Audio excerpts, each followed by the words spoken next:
আসসালামু আলাইকুম বন্ধুরা, কেমন আছো তোমরা সব? আশা করি সবাই ভালো আছো। তো বন্ধুরা, এই ফোনটি দেখতে পাচ্ছ স্যামসাং, বুঝছো, M02। তো স্যামসাং সিরিয়ালে যতগুলো ফোন আছে সবগুলো ফোনে বা বেশিরভাগ ফোনে আপনার এই সমস্যাটাই মাঝে মাঝে হয় যে সাউন্ড টোটালি অফ হয়ে যায়, তারপর এটা সেটিং থেকে সমস্যা হয়, বুঝছো।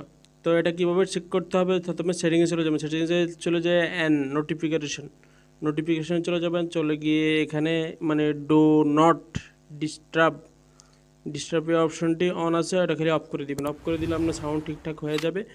তো বন্ধুরা, এই পর্যন্তই। তো অনেকে এই সাউন্ডটা নিয়ে অনেক সমস্যা হয়, অনেকে ভোগে, ঠিক আছে। তো এই জন্য আমি এই ভিডিওটি নিয়ে হাজির হয়েছি। তো বন্ধুরা, ভিডিওটি ভালো লাগলে চ্যানেলটি সাবস্ক্রাইব করবেন। আসসালামু আলাইকুম।